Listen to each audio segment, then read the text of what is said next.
Welcome to our 5 on 5. We're pleased to be joined by Virginia Morell, author of Animal Wise, The Thoughts and Emotions of Our Fellow Creatures. Virginia, thanks for coming in. Appreciate it. Pleasure. It's nice to be here, Craig. Thanks. Our pleasure, truly. So tell us, this book has been called groundbreaking. What did you find in writing this fascinating book? I found a number of things that were quite interesting. I think most of us wonder about what goes on in the minds of the animals around us. Most of us have pets, cats, dogs, and we wonder, are they really thinking? Do they feel emotions?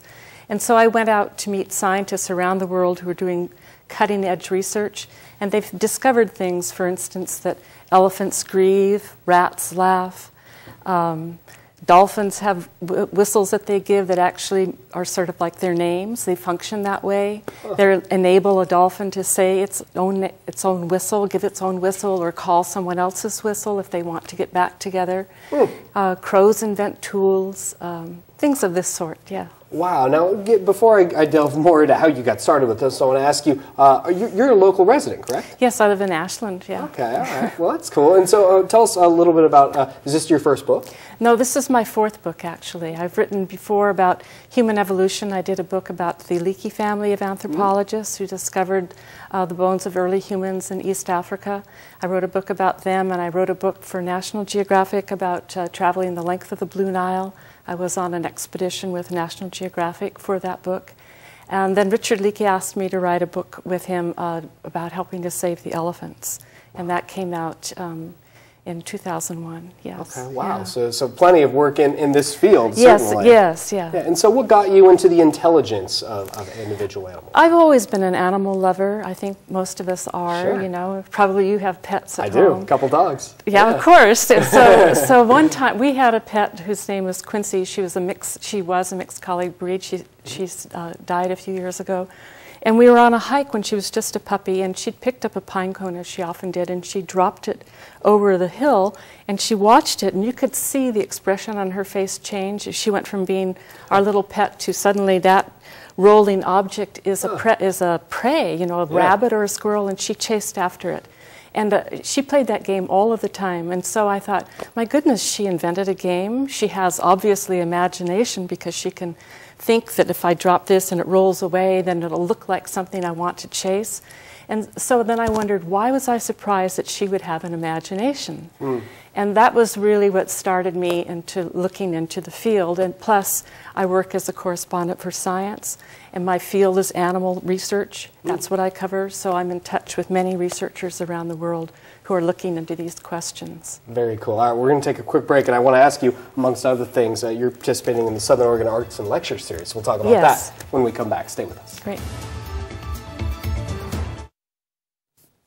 Welcome back to our 5 on 5. Again, we're here with author Virginia Morell, author of Animal Wise, The Thoughts and Emotions of Our Fellow Creatures. So, Virginia, you're speaking as part of the Southern Oregon Arts and Lecture Series this next week. What do you plan on talking about? Where and when is that? It's actually next Tuesday night, 7:30 p.m. at the SOU Music Recital Hall. And I'm going to be talking about my book. It's a book launch lecture, and it's the benefit for the Jackson County Library Foundation. And I'm going to be giving people some examples of things that I found out when I was doing research for my book. I think one of my favorite stories was visiting Irene Pepperberg at Brandeis University.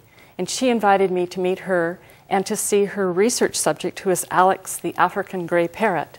And she had taught Alex how to mimic English words so that she could then ask him questions.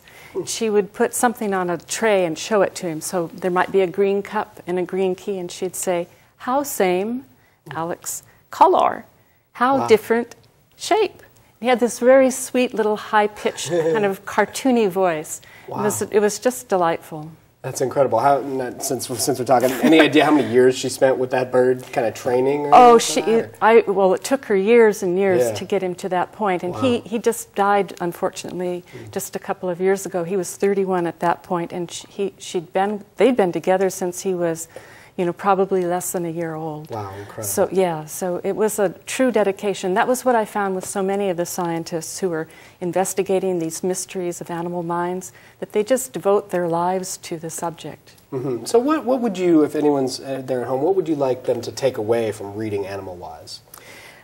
what I really hope is that readers of Animal Wise will come away with a new understanding of the animals around us, a new respect and value for their fellow creatures, that they do have thoughts and emotions, and we oftentimes don't regard them that way. I think right now we're in a situation, a crisis situation around the world where the human population is exploding. Many animals don't have enough habitat left to live their lives in a normal way. And it would be worthwhile for us to engage in this discussion and to think about, you know, the fact that their minds do work in similar ways, rather surprisingly similar ways to our own. Very nice. Virginia, great to meet you. Thank you so much for coming. Pleasure. Thank you, too. All right. Stay with us. We'll be right back.